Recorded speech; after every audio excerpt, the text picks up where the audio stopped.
On 27th of November 2025, যোনটো last Thursday, মই মোৰ দেউতাক হেৰুৱাইছো. I lost my father. কেনেকৈ মই কওঁ, মোৰ দেউতাই একো বাইক চলাই থকা নাছিলে, একো স্কুটি চলাই ৰং সাইডেৰে আহি থকা নাছিলে, বা গাড়ী চলাই থকা নাছিলে, বা ফোনত কথা পাতি ৰাস্তাৰ এনেকৈ মাজেদি খোজকাঢ়ি থকা নাছিলে. মোৰ দেউতাই গৈছিলে কেৱল মৰ্ণিং ৱাক কৰিবলৈ. ইনফেক্ট দেউতাই ফোন সেইদিনাখন ঘৰত এৰি থৈ গৈছে. মোৰ দেউতা অনলি 56 years হৈছিলে.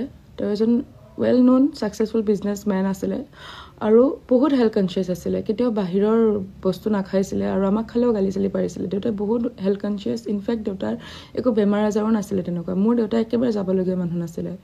কিন্তু হ'ল কেনেকৈ, সেইদিনাখন ৰাতিপুৱা এজ ইউজুৱেল দেউতাই গ'ল মৰ্ণিং ৱাক কৰিব. আৰু আমিয়ে কওঁ যিহেতু মেইন ৰোডেদি খোজকাঢ়িলে মানে গাড়ীবিলাক বহুত স্পীডত আহি থাকে ৰাতিপুৱা, পলিচ চলি হৈ থাকে, দেখা নাপাবও পাৰে.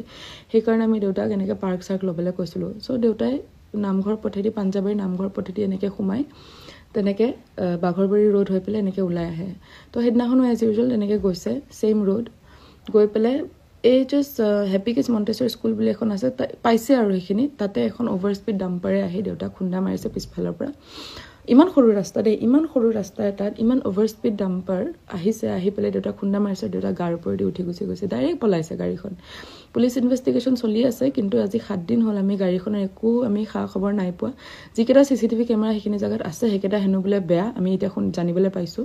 তো এতিয়া মানুহৰ ঘৰত থকা CCTV কেমেৰা বেছি ভালকৈ কাম কৰে, কিন্তু এতিয়া আমাৰ চৰকাৰী CCTV কেমেৰাবিলাক বেয়া হৈ থাকে, য'ত নেকি এতিয়া আমি আমাৰ দেউতাৰ গাড়ীখনৰ একো খা খবৰ আমি নাপালোঁ. কথাটো হ'ল যে এনেকুৱা ডাম্পাৰৰ কেছটো গুৱাহাটীত হৈয়ে থাকে, হয়নে? হৈয়ে থাকে, কমন হৈ গৈছে আজিকালি. এই মানুহ মানে কুকুৰ মেকুৰী মাৰা নিচিনাকৈ ডাম্পাৰে মানুহক মহতিয়াই থৈ গুচি যায়, পলাই যায়. ইমান অভাৰ স্পীড ডাম্পাৰ, ইমান অভদ্ৰামীকৈ চলোৱা ডাম্পাৰ এগেইনষ্টত একো একশ্যন লোৱা নাযায়.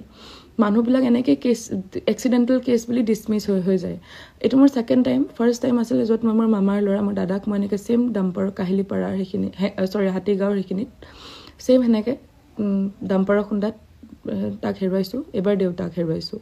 চ' এতিয়া কথাটো হ'ল যে মোৰ দেউতাই জীৱনটোত বহুত গাড়ী মটৰ চলাইছে. ৰাতি 2টা বজাত গাড়ী লৈ গ'লেও আমি ভয় নাখাওঁ, মানে ইমান মানুহজন কেয়াৰফুল থাকে. কিন্তু এইবাৰ কেৱল মৰ্ণিং ৱাক কৰিব গ'লেও এতিয়া মানুহ ছেফ নাই, একো একশ্যনটো লোৱা নাযায়. এইবিলাক ডাম্পাৰত হৈয়ে থাকে, মানুহে আজি কমনলি লৈছে. মই জানো আমাৰ মুখ্যমন্ত্ৰী দেৱৰ ওচৰত বহুত কাম থাকে, দেশ এখন চলাই আছে, কিন্তু তাৰ মাজতে মই অনুৰোধ কৰিছোঁ আমাৰ হিমন্ত বিশ্ব শৰ্মা দেৱক যে এনেকুৱা এই ডাম্পাৰ্ছবিলাকৰ এগেইনষ্টত যদি অকণমান কিবা এটা একশ্যন ল'ব পাৰে ন, তেতিয়াহ'লে ভাল হ'ব মানে. কাৰণ মানুহবিলাক মানে এনেকৈ খোজকাঢ়িব গ'লেও এতিয়া ছেফ নহয়. আজিতো মই মোৰ দেউতাক ঘূৰাই নাপাওঁ, কিন্তু যদি কিবা এটা একশ্যন লোৱা হয় তেতিয়া চাগে অকণমান ন্যায় পাব. নহ'লে আমাৰ নিচিনা কমন মানুহবিলাকৰ ভোটটোৰ বাহিৰে একো ভেলু নোহোৱা হৈ গৈছে.